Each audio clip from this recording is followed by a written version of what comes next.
जय हिंद साथियों, आप सभी साथियों का एक बार पुनः आपके अपने YouTube चैनल पर स्वागत है। आप सभी साथियों को मेरा प्यार भरा नमस्कार।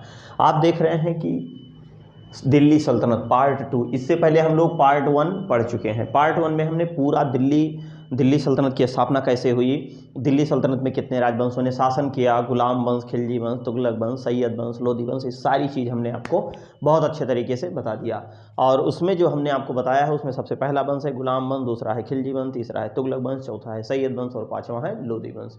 गुलाब खिले तो सुगंध लो, बहुत अच्छे तरीके से हमने ये चीज़ आपको बता दिया है।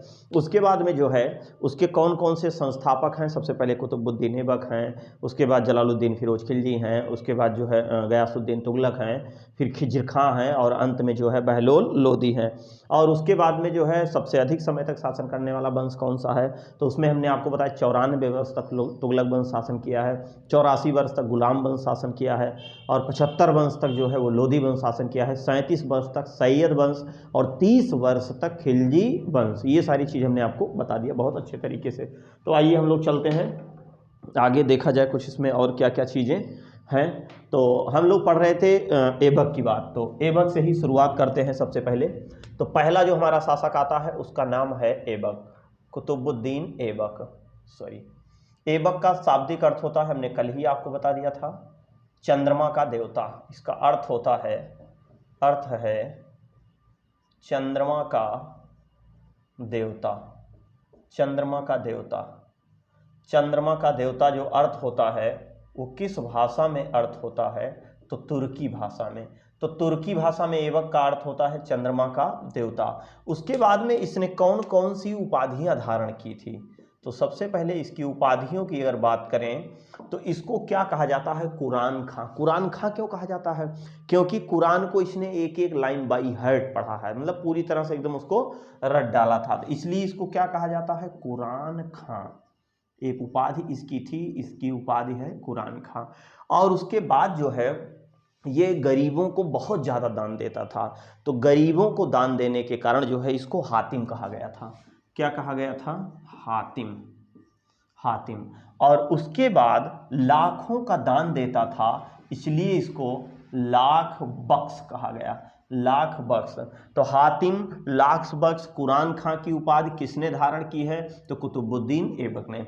कुतुबुद्दीन ऐबक का जो मुख्य मतलब ये किसका गुलाम सेनापति था, तो मोहम्मद गोरी का। देखिए मोहम्मद गोरी के 3 विश्वास पात्र गुलाम थे, कुतुबुद्दीन ऐबक, नासिरुद्दीन कुबाचा और ताजुद्दीन एल्दौज। तो 3 विश्वास पात्र गुलामों में उसने अपनी घोषणा ये उसने अपने सामने जीवित में कर दिया था कि हमारे ना रहने के बाद ऐबक ही क्या बनेगा, तो मुखिया बनेगा। तो ऐबक की ये सारी चीज़ हमने आपको बता दी है। और इसमें अगर देखा जाए तो ऐबक ने जो है कुतुब मीनार का निर्माण करवाया, कुतुब मीनार की नींव रखी। कुतुब मीनार की नींव रखी थी, इनके गुरु का नाम था बख्तियार काकी की याद में, बख्तियार काकी की याद में। बख्तियार काकी जो कौन थे, वो इनके गुरु थे, गुरु। और अगर वही बात ये पड़े कि जो है इसका सेनापति कौन था, तो इसके सेनापति का जो नाम था वो नाम था बख्तियार खिलजी, बख्तियार खिलजी, बख्तियार खिलजी। बख्तियार खिलजी ने ही नालंदा विश्वविद्यालय को ध्वस्त किया था। बख्तियार खिलजी किसका सेनापति था, तो कुतुबुद्दीन ऐबक का। कुतुबुद्दीन ऐबक ने कुतुब मीनार का निर्माण, नींव जो रखी थी वो किसकी याद में रखी थी, अपने गुरु बख्तियार काकी की याद में। सेनापति का क्या नाम था, आपने देख लिया, बख्तियार काकी। बख्तियार काकी ने क्या किया था, तो हमने आपको बता दिया है कि ये जो है नालंदा विश्वविद्यालय को पूरी तरह से ध्वस्त करवा दिया था। ठीक, अब उसके बाद देखिए पहली मस्जिद,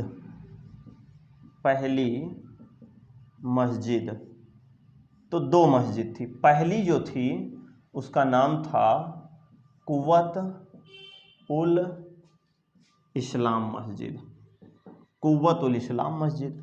और दूसरे का नाम था अढ़ाई दिन का झोपड़ा, अढ़ाई दिन का झोपड़ा।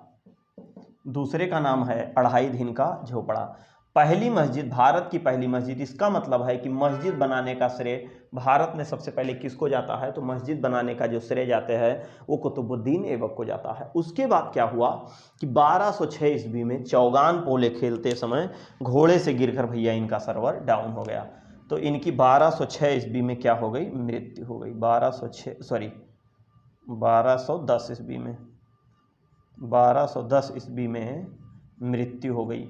कैसे मृत्यु होती है? तो इनकी जो मृत्यु होती है वो चौगान या पोलो खेलते समय, पोलो खेलते समय इनकी मृत्यु हो गई। अब सवाल पूछा जाता है कि इनके दरबार में कुछ दरबारी कवि रहते थे। दरबारी कवि, इनके दरबार में 2 दरबारी कवि रहते थे। एक का नाम था मिनहाज उस सिराज, एक का नाम था मिनहाज उस सिराज और एक का नाम था हसन इमामी।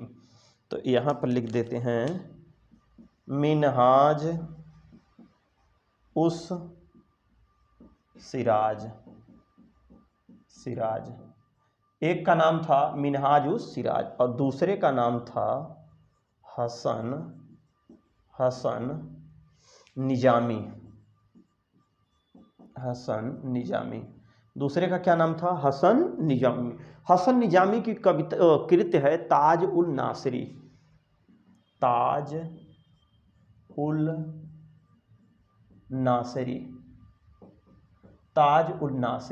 ये जो ताज उल नासिरी है ये किसकी कृति है? तो ये है हसन निजामी की। हसन निजामी कौन था? कुतुबुद्दीन ऐबक का दरबारी कवि था। और तबकात ए नासिरी एक इनका जो ग्रंथ दूसरा है, इनका जो है वो तबकात ए नासिरी। ये तबकात ए नासिरी किसकी है? तो ये है मिनहाज उस सिराज की। हसन निजामी की क्या है? ताज उल नासिरी, तबकात उल नासिरी। चौगान पोलो खेलते समय इनकी मृत्यु हो गई। जब इनकी मृत्यु होती है तो एक व्यक्ति आता है जिसका नाम है बहराम शाह। ये है कौन? ये इल्तुतमिश का पुत्र है, ऐबक का पुत्र है। कुतुबुद्दीन ऐबक ने अपनी राजधानी लाहौर को बनाई, इसको लाहौर में वहीं क्या किया गया था? दफन कर दिया गया था। ये सारी चीज़ें हम आपको बहुत अच्छे से बता दी हैं। 1210 में इसकी मृत्यु हुई तो कुछ समय के लिए जो है ये शासक बनता है जो एक अयोग्य शासक था और इसका नाम था, दूसरा जो शासक है इसका नाम था आराम शाह।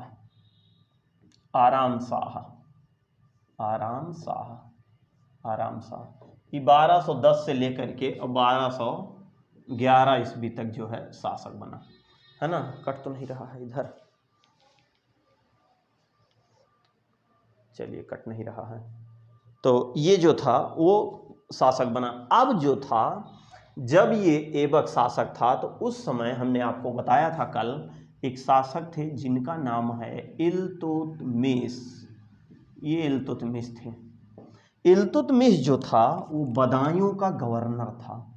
कहाँ का गवर्नर था? बदायूं का गवर्नर, मतलब राज्यपाल कह सकते हैं, गवर्नर का राज्यपाल। यह क्वेश्चन ही पूछा जाता है कि जब कुतुबुद्दीन ऐबक की मृत्यु हुई थी तो उस समय इल्तुतमिश कहाँ का गवर्नर या कहाँ का राज्यपाल था? तो उस समय इल्तुतमिश जो था वो बदायूं, जो आपके यूपी में है, वो बदायूं का गवर्नर था या राज्यपाल था। जब इसको पता चला तब वहाँ से दिल्ली जाने में, लाहौर जाने में थोड़ा सा समय लगेगा और तब तक आराम से हजार से जाके वो बैठ गए। भैया मौका मिल गया था इनको और ये तुरंत जो है जाके वहाँ पर बैठ गए थे। और जब ये वहाँ पर बैठ गए थे तो उसके बाद जब ये इल्तुतमिश पहुँचा, कहा अरे महाराज हटो यहाँ से, काम ख़त्म करो। तो इल्तुतमिश जो था ये प्रथम क्या नाम है, इल्बरी तुर्क था और इसने जो है इल्बरी वंश की स्थापना की थी। इल्तुतमिश जो है वो ऐबक का गुलाम सेनापति था और इसका दामाद भी बन गया। तो यहाँ पर हम लिख सकते हैं कि ऐबक का ये दामाद और गुलाम सेनापति था, गुलाम था। ऐबक ने अपनी पुत्री का विवाह किससे किया था? इल्तुतमिश से। इल्तुतमिश ने जब ये आया तो सबसे पहले इसने क्या किया? दिल्ली को राजधानी बना लिया। तो सबसे पहला काम इसका जो था वो क्या था कि दिल्ली को राजधानी बना लिया, दिल्ली को राजधानी बनाया। दिल्ली को राजधानी बनाया। दिल्ली को राजधानी बनाने वाला यह पहला शासक है, इसी कारण इसको वास्तविक संस्थापक कहा जाता है। वास्तविक संस्थापक कहा जाता है। वास्तविक संस्थापक कहा जाता है। किसको वास्तविक संस्थापक कहा जाता है? तो इल्तुतमिश को। इल्तुतमिश जब आया तो इसने साम्राज्य का विस्तार बहुत तेजी से करना शुरू कर दिया। इसका समय था 1200, इसका समय अगर देखा जाए तो इसका जो समय था वो 1211 से 1236 ईस्वी तक था। 1211 से लेके 1236 ईस्वी तक था। अब इल्तुतमिश के प्रमुख कार्य कौन कौन से हैं इसको थोड़ा सा देख लिया जाए। तो पहला तो यही है कि बदायूं का गवर्नर था और अपनी इसने राजधानी बनवाई और इसने क्या किया, अपने नाम का खुतबा पढ़वाया। इल्तुतमिश जो था ये अपने नाम का खुतबा पढ़वाया, है ना, जैसे आज लोग शपथ वगैरह लेते हैं वैसे उसी प्रकार से था, खुतबा पढ़वाया। सबसे पहला काम इसने किया कि अपने नाम का खुतबा पढ़वाया। उसके बाद जो है धीरे धीरे साम्राज्य का विस्तार करना प्रारंभ कर दिया और दो काम इसने किए। सबसे पहले इसने इक्ता व्यवस्था शुरू की। इक्ता का मतलब क्या होता है? भूमि। तो इक्ता व्यवस्था प्रारंभ। इक्ता व्यवस्था का मतलब है भूमि और इसके मुखिया को क्या कहते थे? इक्तादार। तो इक्ता के मुखिया मतलब जो इक्ता होती है, इक्ता मतलब भूमि होता है और इक्ता के मुखिया को क्या कहते थे? इक्तादार। और इसने दूसरा जो महत्वपूर्ण, सबसे महत्वपूर्ण काम क्या किया कि भैया सिक्का जारी कर दिया। क्या कर दिया? सिक्का जारी कर दिया। और दो सिक्कों इन्होंने जारी किया, एक तांबा का सिक्का जारी किया, एक तांबा का और एक चांदी का। तो जो तांबा का था उसको कहते थे जीतल। उसको क्या कहते थे? जीतल। तांबे के सिक्कों को क्या कहा गया? जीतल कहा गया। और चांदी के सिक्के को टंका। ये दो सिक्के इसने चलवाए, एक तांबे का चलवाया और दूसरा चांदी का। तो चांदी का था उसको टंका कहा गया और जो तांबा का था उसको क्या कहा गया? जीतल। तो दिल्ली सल्तनत का पहला शासक कौन था जिसने सबसे पहले सिक्का जारी किया था? तो सबसे पहले सिक्का जारी करने का श्रेय किसको जाता है? इल्तुतमिश। इल्तुतमिश जब जो है दिल्ली आया तो दिल्ली को राजधानी बनाया, तो दिल्ली को राजधानी बनाने वाला पहला शासक इसी को माना जाता है। उसके बाद जो है इसी बीच इसके पुत्र का देहांत हो गया। इल्तुतमिश का जो बड़ा पुत्र था उसका नाम था नासिरुद्दीन महमूद शाह। तो नासिरुद्दीन महमूद शाह सबसे योग्य पुत्र था। अब उस थोड़ा जब उसकी मृत्यु हो गई तब ये डिस्टर्ब होने लगा, ये परेशान हो गया कि अब तो और ससुर जितने हैं इसके फुटकर वगैरह वो सब डिस्टर्ब हैं। डिस्टर्ब का मतलब कोई जिम्मेदारी लेने वाला है नहीं, वही एक व्यक्ति था और उसकी मृत्यु हो गई थी, बेचारा बड़ा पीड़ित हो गया। तो भारत में मस्जिद बनाने का श्रेय ऐबक को जाता है, तो मकबरा बनाने का श्रेय हमने कल भी आपको बताया था इनको जाता है। इनका जो मकबरा था उस मकबरे का नाम था सुल्तानगढ़ी का मकबरा। सुल्तानगढ़ी का मकबरा। ये जो सुल्तानगढ़ी का मकबरा है ये स्थित है कहाँ? दिल्ली में। तो सुल्तानगढ़ी का मकबरा दिल्ली में स्थित है और सुल्तानगढ़ी का जो मकबरा है वो दिल्ली में है। इल्तुतमिश ने इसने बनवाया है अपने पुत्र नासिरुद्दीन महमूद शाह की याद में। तो नासिरुद्दीन महमूद शाह की याद में इसने क्या बनवाया? तो दिल्ली में मकबरा। तो भारत में मकबरा बनाने का श्रेय सबसे पहले किसको जाता है? तो जो है इल्तुतमिश को। और उसके ऊपर जो है गुंबद बनाने की, जो गुंबद बनता है ना, देखे होंगे आप, तो गुंबद सबसे पहले किसने बनवाया था? तो भैया इसी ने बनवाया था, गुंबद बनवाया। तो सबसे पहले भारत में गुंबद बनाने का श्रेय मकबरों पर किसको जाता है? तो इल्तुतमिश को जाता है। उसके बाद इल्तुतमिश जो है इक्ता व्यवस्था जारी किया। ये सारी चीज़ आप इसका स्क्रीनशॉट लीजिए, उसके बाद तब हम लोग आगे चलते हैं। नीचे कट तो नहीं रहा है? अच्छा सॉरी, कट रहा है। चलिए स्क्रीनशॉट लीजिए फटाक से। चलिए अब इसमें हम लोग आगे देखते हैं कि इल्तुतमिश से और जुड़ी क्या क्या प्रमुख घटनाएं हैं। तो यहाँ पर देख लेते हैं इल्तुतमिश। देखिए इल्तुतमिश सबसे पहले क्या बनाया? मकबरा। ये उसके बाद जो है सुल्तान की उपाधि धारण किया, सुल्तान की उपाधि। उसके बाद और इसने क्या किया? खलीफा की सत्ता को माना, खलीफा की सत्ता को माना। उसके बाद 40 योग्य तुर्क सरदारों का एक संगठन बनाया।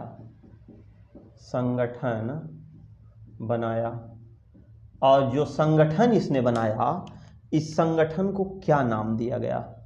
इसका नाम दिया गया चालीसा। इसका नाम दिया गया तुर्कान ए चिहलगानी।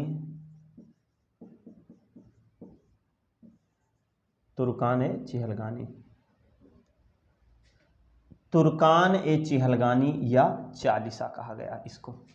40 योग्य तुर्क सरदारों का एक संगठन बनाया। कहा इस आधार पे जो है प्रशासन को चलाया जाएगा और बहुत ही व्यवस्थित तरीके से।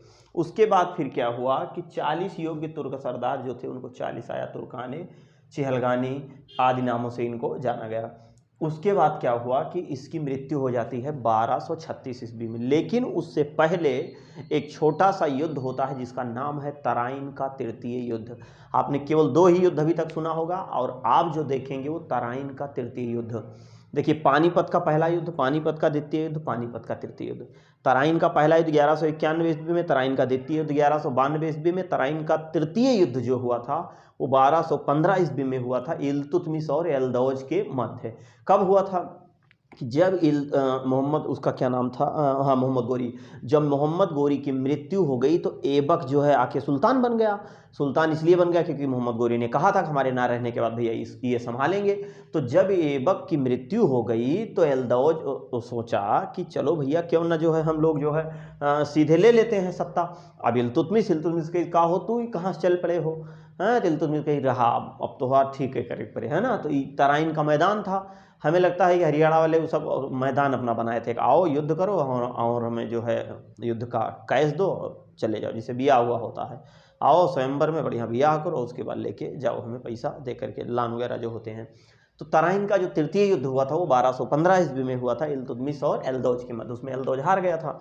तो एक पॉइंट जो आपके लिए सबसे महत्वपूर्ण निकल के आ रहा है उसका नाम है तराइन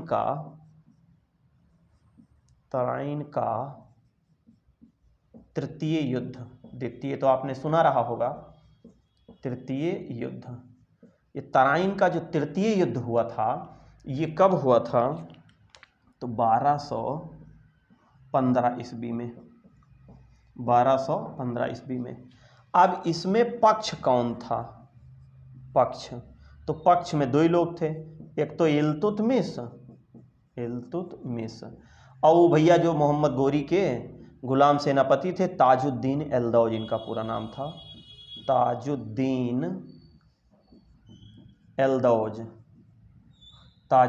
एल्दौज। इसका परिणाम क्या निकला?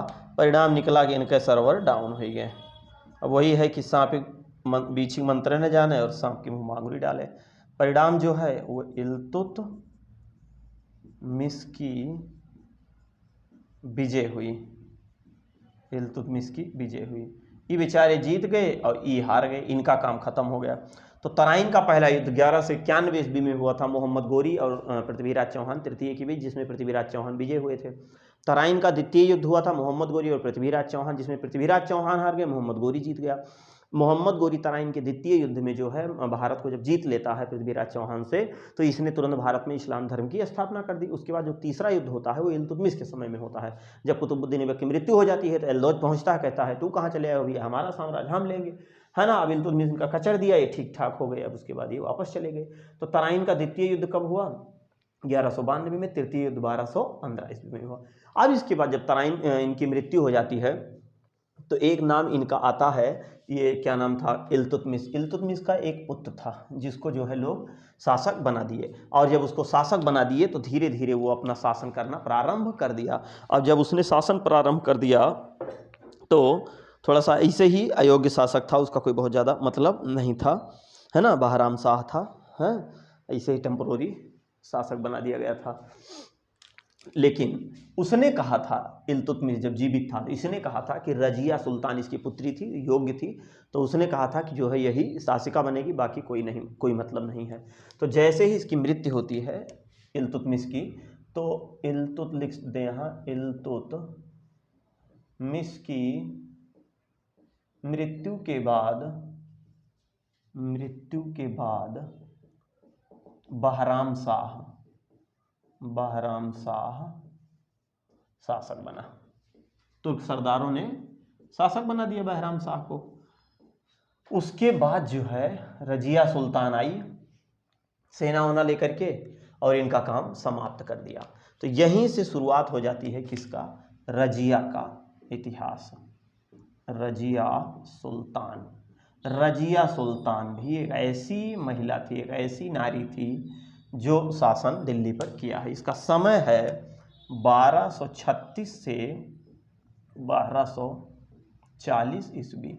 बहराम शाह काम खत्म हो गया, ये चले गए यहाँ से, रजिया सुल्तान शासिका बन गई। रजिया सुल्तान का एक प्रेमी था जिसका नाम था याकूत जो था एक व्यक्ति, वो इसका सेनापति था। वो रजिया को घोड़े पर बैठाना, उतारना, चढ़ाना, ये सारा काम जो है करता था। इसी बीच क्या हुआ, भटिंडा का एक इक़्तिदार जो आपका पंजाब में है, आपको दिखा देते हैं मैप बना करके, जो है ये है,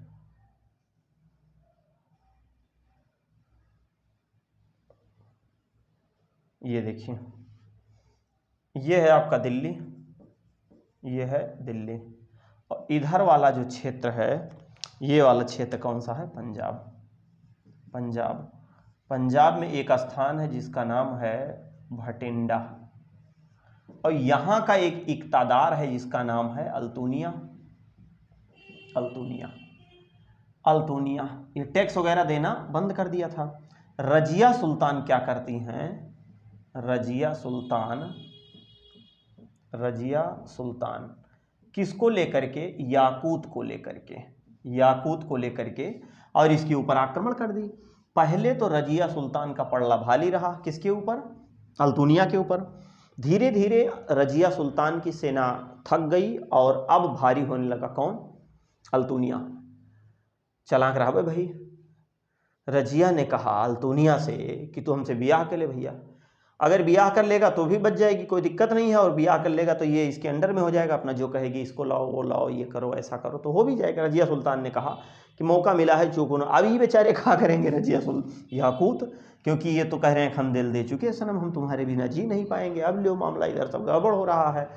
रजिया ने याकूत से कहा, अल्तुनिया से, कि हमारा एक भूतपूर्व है, पहले उसको डिस्टर्ब कर दो, ये आपसे हम विवाह करना चाह रहे हैं, तो ये हमारे रास्ते का रोड़ा बन रहा है, ये देखो, अब देखो इसे, यही है धोखेबाजी, कैसे विश्वास कर लिया जाए। अल्तुनिया ने क्या कर दिया, याकूत की हत्या कर दी। किसकी, याकूत की। जब याकूत की हत्या हो गई, इनका काम खत्म हो गया, तो रजिया सुल्तान जाके ब्याह कर ली। ये बात यहाँ के तुर्क सरदारों को पता चली, तुर्क सरदारों को। जब तुर्क सरदारों को पता चली तो ये चली गई भटिंडा, और यहीं पर एक स्थान है जिसका नाम है कैथल। और कैथल में अल्तुनिया और रजिया सुल्तान ये दोनों अब दिल्ली आ रहे हैं, भाई, आइट होम वगैरह हो गए, अब कहें चलो दिल्ली पर चलते हैं। तो कैथल नामक स्थान पर रजिया की क्या हो जाती है, हत्या हो गई। अल्तुनिया की भी हत्या हो जाती है और रजिया की भी हत्या हो जाती है। इन दोनों की हत्या जो होती है वो कब होती है, तो 1240 ईस्वी में। 1240 कहाँ पर होती है, वही पंजाब में एक स्थान है जिसका नाम है कैथल नामक स्थान पर दोनों की हत्या हो जाती है, काम खत्म हो जाता है। फिर तुर्क सरदार जो हैं वो अब बहराम शाह को शासक बना देते हैं। बहराम शाह जो 1240 में बना और 1242 में इसका काम खत्म हो गया। इसी के बाद जो अगला शासक बनता है उसका नाम है बहराम शाह। ये जो बहराम शाह है ये इसी का ही रजिया सुल्तान का भाई था। तो तुर्क सरदारों से सोचा कि इसको बना दिया जाएगा शासन, उसके बाद हम लोग अपने हिसाब से अपना शासन चलाएंगे। तो ई ससुरा जो है 1240 से लेकर के बाने बनिया बाजार थोड़ी नहीं लगना है, 1242 ईस्वी तक ही शासक किया। लेकिन यह दिल्ली का अयोग्य शासक था, अयोग्य शासक था, ये अयोग्य शासक था। अब इसका काम खत्म हो गया।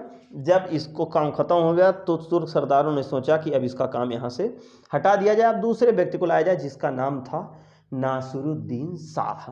तो नासिरुद्दीन शाह जो था बड़ा गरीब शासक था, मतलब बहुत कमज़ोर शासक कह सकते हैं, है ना। मित्याबी शासक, मितव्ययी शासक का मतलब हुआ कि बहुत कम खर्चे में अपना जीवन यापन करता था। टोपी वगैरह, एक सवाल ये पूछा जाता है कि वह दिल्ली का कौन सा शासक था जो टोपी सीकर अपना जीवन यापन करता था, तो भैया यही था नासिरुद्दीन शाह। तो इसका स्क्रीनशॉट ले लिए, उसके बाद तब हम लोग आगे चलते हैं। फटाक से स्क्रीनशॉट लीजिए तब आगे चला जाए। चलिए अब हम लोग देख लेते हैं नासिरुद्दीन शाह। तो नासिरुद्दीन शाह की हमने आपको बात बता दिया है कि इसका जो जीवन था वो टोपी सीकर बिताता था। वह कौन सा दिल्ली का शासक था जो अपना समय या अपना जीवन, अपने खर्चे जो है वो टोपी सीकर, तो टोपी सीकर नासिरुद्दीन शाह था। तो बलबन को चालीसा दल में शामिल किया, जो इल्तुतमिश द्वारा जो तुर्कानी चिहलगानी या चालीसा दल का जो गठन हुआ था, उस दल में सबसे पहले अगर किसी को लाया, मतलब बलबन को अगर किसी ने लाया तो नासिरुद्दीन महमूद शाह। तो कहीं ना कहीं नासिरुद्दीन महमूद शाह जो है इसका मुखिया था। तो बलबन किसका गुलाम सेनापति था? तो नासिरुद्दीन महमूद शाह का। तो यहाँ पर एक लाइन हम लोग ये भी लिख सकते हैं कि बलबन जो है, बलबन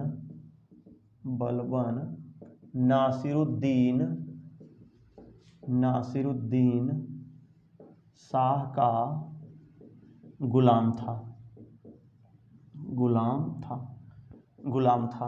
उसके बाद देख रहे हैं कि बलबन को इसी ने ही उलूग खां की उपाधि धारण की थी।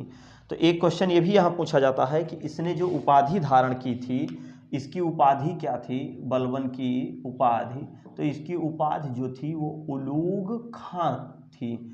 और प्रदत्त किसने की थी? तो नासिरुद्दीन द्वारा प्रदत्त,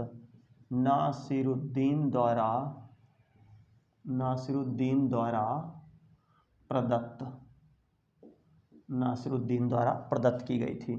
मितव्ययी शासक था। कौन मितव्ययी शासक था भैया? तो नासिरुद्दीन शाह। बेचारा टोपी सीकर जीवन यापन करता था, तो जो कुछ अपना चलता था कम खर्च में अपना जीवन जो है गुजार लेता था। उसके बाद जो है आप देख रहे हैं कि जब इसकी मृत्यु हो गई तो अब ये उलूग खां की उपाधि धारण किया और बलबन चालीसा में आ गया। तो इसने धीरे धीरे चालीसा को डिस्टर्ब करना शुरू किया और अपने आप को हाईलाइट करना शुरू किया। ये जो बलबन था ये पहला भारत का जो दिल्ली के शासकों में था। तो अगर बात करें तो ये जो है बलबन ईरानी था। ईरानी मतलब पारसी था। ईरानी या पारसी था। तो ईरानी या पारसी, दिल्ली का पहला शासक या दिल्ली का वो कौन सा शासक था जो ईरानी और पारसी था? तो बलबन था। आप देख रहे हैं बलबन का समय 1246 से लेकर 1287 तक है, क्योंकि 1242 से लेकर 1246 तक इनका है और 1240 से लेकर 1242 तक बहराम शाह का था। 1236 से लेकर के और 1240 तक रजिया सुल्तान का, 1211 से लेकर के 1236 तक इल्तुतमिश का, और उससे पहले वही आराम शाह आए थे जब 1210 में जो है ऐबक की मृत्यु हुई थी। बलबन ने स्वयं को ईश्वर का प्रतिनिधित्व कहा, मतलब कहा कि मैं ही ईश्वर हूँ, सब कुछ जो है मैं ही हूँ। राजत्व का सिद्धांत बताया कि मतलब जो कुछ है वो मेरा नियम चलेगा और बाकी कोई नियम, आरम धर्म का कोई नियम नहीं चलेगा। गुलाम वंश का सबसे क्रूर शासक था। क्रूर शासक इसको क्यों कहा जाता है? क्योंकि यह लौह रक्त नीति, मारो काटो छपाछक छकाछक, ये सब काम कौन करता था? तो ये बलबन ही करता था। तो बलबन ने जो है कौन सी नीति अपनाई थी? लौह एवं रक्त की नीति। इसने सोचा कि हमारा जो है नीति अपनाई, हमारा मान सम्मान इसी से बढ़ने वाला है। लेकिन बकलोल का ही नहीं पता था कि इससे कुछ नहीं होने वाला है ना। जिसे लोग कहते हैं कि या तो नाव पूते के या तो नाव सपूते के, तो ऐसा अब नहीं, अब सिस्टम बदल गया है। अब कपूते वपूते नहीं, अब प्रशासन टाइट है और कोर्ट है, कचर देगा, सब मामला गड़बड़ सड़बड़ हो जाएगा। तो लौह एवं रक्त की नीति अपनाई। दूसरा देखा कि इसका मतलब लौह मारने पीटने के बाद भी इसका मान सम्मान नहीं बढ़ा, तो इसने कहा ये काम करो कि और जो इस्लामिक प्रथा चल रही सारी इस्लामिक प्रथाओं को बंद करो और गैर इस्लामिक प्रथाओं को लाया जाएगा। नौरोज उत्सव लाया। नौरोज ईरान में क्या है कि जैसे भारत में आपके नवरात्र मनाया जाता है, 9 दिन का जो त्यौहार होता है, उसी प्रकार से वहाँ 9 दिन का जो त्यौहार होता है उसको नौरोज कहते हैं। तो ईरानी प्रथा को लाने वाला, भारत में ईरानी प्रथा का जो पहला त्यौहार था उसका नाम था, क्या था? नौरोज त्यौहार।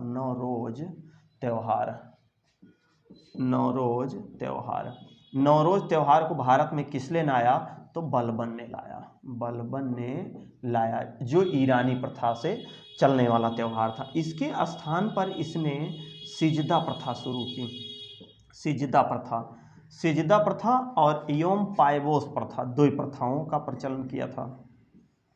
पायबोस प्रथा, तो सिजदा एवं पायबोस प्रथा। सिजदा का मतलब ये होता है कि जब राजा दरबार में आए या राजा बाहर निकले टहलने घूमने के लिए, तो सब लोग क्या करिए, एक घुटना को ऐसे टेक करके और उसके बाद में ऐसे करके ऐसे सर झुका लीजिए। तो घुटना टेक करके शासक के सामने सर को झुकाना, मतलब अपने आप को झुक जाना, ये कौन सी प्रथा है, सिजदा। और पायबोस का मतलब क्या है कि शासक आ रहा है और पेट के बल लेट करके और शासक के पैरों को चूमना। तो नौरोज उत्सव, नौरोज त्यौहार जो था वो बलबन ने चलाया, सिजदा पायबोस। गैर इस्लामी प्रथाओं का प्रचलन भारत में सबसे पहले किसने किया, तो बलबन ने ही किया। दूसरा जो सबसे बड़ा और एक काम करता है बलबन, चालीसा का विनाश कर दिया। जो चालीसा दल है, चालीसा दल का विनाश कर दिया, है ना, विनाश कर दिया। कहा न रहे बांस न बाजे बांसुरी, विनाश कर दिया। और स्वयं को ये खलीफा मानने लगा, खलीफा की सत्ता को मानने से इनकार कर दिया। अब क्या है, चालीसा दल का जब इसने विनाश कर दिया तो ये स्वयं को ही सब कुछ अब मानने लगा। तो धीरे धीरे धीरे धीरे क्या हुआ कि ये अगर कोई बता देता था कि हम इल्तुतमिश के सगे संबंधी हैं, इल्तुतमिश, इल्तुतमिश के सगे संबंधी हैं, तो सबको क्या करता था, सबका फिरूज उड़ा देता था। सगे संबंधियों को, सगे संबंधियों को मारने लगा, मारने लगा, है ना, मारने लगा। कौन, जो है बलबन। तो इस प्रकार धीरे धीरे धीरे धीरे इसकी स्थिति क्या हो गई, एकदम समाप्त हो गई। तो बलबन जो था वो दिल्ली, मतलब जिस तरीके से इसका नाम बलबन था उसी तरीके से ये पूरा बलबे बलबा मचाया रहता था। तो जैसे नाम था वैसे इसका काम था। उसके बाद जब बलबन की मृत्यु हुई, फिर कैकुबाद आते हैं, कैकुबाद के बाद जो है क्यूमर्स आते हैं। क्यूमर्स माँ 3 वर्ष का शासक था और उसको ऐसे गोदी में लेके न बताओ उस समय कैसे इसे शासक थे, तो शासन कैसे चलेगा। तो अंतिम शासक जो है, यहाँ एक लाइन लिख देते हैं, गुलाम वंश का अंतिम शासक, अंतिम शासक, अंतिम शासक 3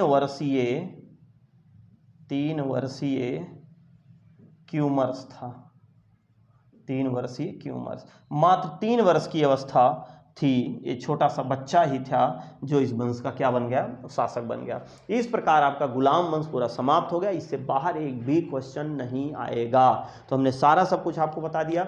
भारत में हाँ एक काम और था कि भारत में किला बनाने का श्रेय सबसे पहले किसको जाता है, तो भैया बलबन को ही जाता है। बलबन को, भारत में सबसे पहले अगर किला किसी ने बनवाया था तो बलबन ने ही बनवाया था। यहाँ लिख देते हैं, किला बनाया था। भारत में सर्वप्रथम किला बनवाया था, फोर्ट्स, है ना, किला बनवाया।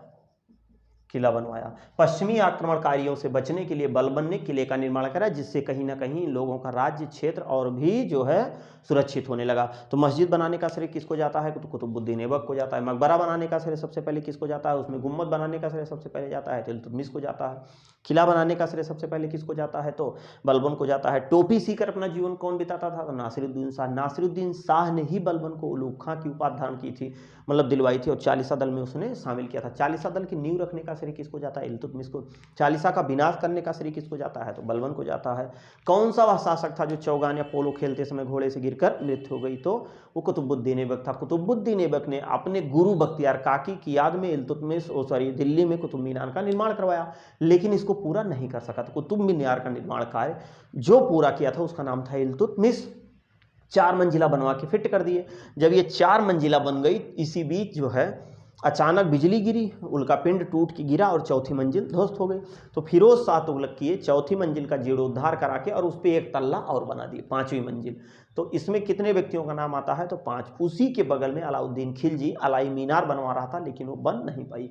उसके मिस्त्री लोग, जो कारीगर लोग थे, उतना दूर गए कि अब हमारी बस की बात नहीं, इसके ऊपर ले जाना, अब हम नहीं ले जा पाएंगे। तो कुतुबुद्दीन ऐबक ने कुतुब मीनार की निर्माण करवाई, और कुतुब मीनार का पूरा किसने किया था? इल्तुतमिश ने। और चौथी मंजिल जो टूट गई थी उसका पुनर्निर्माण किसने करवाया था? तो FST ने, फिरोज शाह तुगलक ने। और उसी के बगल में एक उसी से मिलती जुलती मीनार बनवाई शुरू की तो अलाउद्दीन खिलजी ने। लेकिन ये सब गड़बड़ हो गया। तो पहला वंश आपका गुलाम वंश बहुत अच्छे तरीके से समाप्त हो गया। दूसरा वंश आपका कौन सा है? वो खिलजी वंश।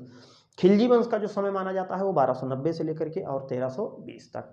तो 1290 से लेकर के 1320 तक किसका शासन था? तो ये मात्र 4 शासकों था। उसमें एक मोहम्मद शाह रंगीला टाइप में था, उस तरह जो उघारे टहलने लगता था, है ना, दरबार में वो नग्न अवस्था में पहुंच जाता था। उसको नग्न स्त्री और पुरुष की संगन पसंद थी, हमेशा वो आलिंगन और चुंबन में व्यस्त रहता था। मैं एक सारा बंद करो साम्राज्य, केवल एक सूत्रीय कार्यक्रम उसका रहता था, जिसके कारण जो है वो अंतिम शासक था खिलजी वंश का, वो वंश जो है समाप्त हो गया। सबसे महान शासक कौन माना जाता है? तो अलाउद्दीन खिलजी। तो इसका स्क्रीनशॉट लीजिए, उसके बाद तुरंत उसको भी चार्ट बना देते हैं फटाक से। चलिए, अब हम लोग गुलाम वंश के बाद जो अगला वंश देखते हैं वो खिलजी वंश है। 5 राजवंशों में सबसे पहले गुलाम वंश, उसके बाद खिलजी वंश, उसके बाद तुगलक वंश, सैयद वंश, लोधी वंश, ऐसे आपको भी याद हो जाएगा। तो पहला जो वंश आप देख रहे हैं वो कौन सा वंश है? खिलजी वंश। खिलजी वंश का जो समय माना जाता है वो 1290 से लेकर के और कब तक? 1320 तक। सबसे कम समय तक शासन करने वाला वंश कौन सा है? खिलजी वंश। दिल्ली सल्तनत के 5 राजवंशों में सबसे कम समय तक शासन करने वाला वंश खिलजी। कितने शासकों ने इसमें शासन किया? 4। आप देख रहे हैं जो इसका संस्थापक है वो कौन है? जलालुद्दीन फिरोज खिलजी। जलालुद्दीन फिरोज खिलजी ने ही क्यूमर्स की हत्या करवा के उसका काम समाप्त किया, उसके बाद स्वयं शासक बन गया। कितने शासकों ने कुल शासन किया इसमें आप देख रहे हैं? 4 शासकों ने। उसमें पहला कौन था? जलालुद्दीन फिरोज खिलजी, 1290 से लेकर और 96 तक शासन किया। दूसरा आ जाता है अलाउद्दीन खिलजी, 1296 से लेकर 1316 तक। दिल्ली खिलजी वंश का वह कौन सा शासक था जो सबसे अधिक समय तक शासन किया था? तो अलाउद्दीन खिलजी। शिहाबुद्दीन उमर 2-3 महीने के लिए आता है, 1616 में ही शासन, मतलब 1316 में ही कुछ महीनों के लिए शासन करता है। अंतिम जो शासक आता है कुतुबुद्दीन मुबारक शाह, 1316 से लेकर 1320। लेकिन ये सबसे अड़बिगर टाइप का शासक था ना, बकलोल टाइप में, इसे थोड़ा उघारे टहलने लगता था कभी कभी, नग्न स्त्री पुरुष के संगत पसंद थी। कौन वह दिल्ली सल्तनत का शासक था जो उघारे टहलता था नग्न अवस्था में? तो यह था भैया, बकलोल शासक था, है ना, कुतुबुद्दीन मुबारक शाह, सबसे सन का बादशाह। ये क्या था? खिलजी वंश का अंत कर दिया, और यही है इसका अंतिम शासक था, क्योंकि ये उस लायक था नहीं, इसलिए सारा काम समाप्त हो गया। अब नाम आता है तो जलालुद्दीन फिरोज खिलजी का। जलालुद्दीन फिरोज खिलजी ने एक उपाधि धारण की थी जिसका नाम था शाइस्ता खान। शाइस्ता खां इसलिए उपाधि थी, कैकूबाद में दिया था। कैकूबाद के दरबार में ये जो है, उसके दरबार में काफ़ी दिन तक जलालुद्दीन फिरोज खिलजी जो है काम किया है। कहाँ का निवासी था? तो ये अफगानिस्तान का एक तुर्क था। अफगानिस्तान का क्या था? तुर्क कबीला होता था, उसी तुर्क कबीला का ये रहने वाला था, उसको मानता था। इसका जो राज्याभिषेक हुआ था वो 13 जून को हुआ था। कब हुआ था? 13 जून 1290 को। कहाँ पर हुआ था? तो किलोखरी के महल में। किलोखरी का महल, किलोखरी का जो महल है उसका निर्माण किसने करवाया है? तो उसका निर्माण कैकूबाद ने करवाया है। किलोखरी महल का निर्माण कैकूबाद ने करवाया है। दूसरा प्रश्न ये बनता है कि ये जो जलालुद्दीन फिरोज खिलजी है, जलालुद्दीन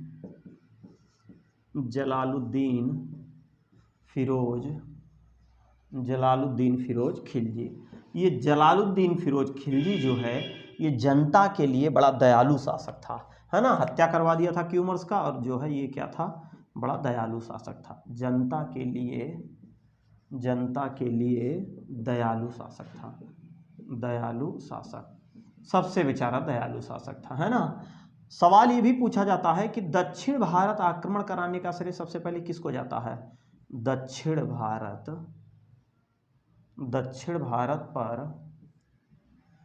पहली बार इसने अपने भतीजा एवं दामाद अलाउद्दीन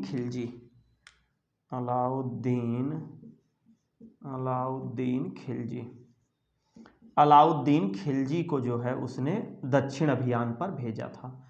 सबसे पहले तो जो अलाउद्दीन खिलजी था वो इसका भतीजा एवं दामाद था, और ये सबसे दयालु शासक था। कौन? जलालुद्दीन फिरोज खिलजी। दयालुता के कारण जो है अलाउद्दीन ने इसका फायदा उठा लिया। अलाउद्दीन ने क्या किया कि जब जलालुद्दीन फिरोज खिलजी ने अलाउद्दीन खिलजी को दक्षिण भारत पर अभियान करने के लिए भेजा, देखिए दक्षिण भारत पर जाने वाला पहला शासक कौन था? तो अलाउद्दीन खिलजी। सबसे पहले किसके शासनकाल में दक्षिण भारत में आक्रमण हुआ है? तो जलालुद्दीन फिरोज खिलजी के समय में। क्या हुआ कि अलाउद्दीन खिलजी जो है दक्षिण भारत के अभियान पर गया और उसने देखा कि इतना ज़्यादा हम धन लूट लिए हैं और इस पूरा सारा धन हम जो है अपने चाचा को दे देंगे, फादर इल्ला को। इसके दिमाग में तमाम गुरु लोग बताए होंगे जो है कि तुम ऐसा काम करो, जो है इसको ना दो।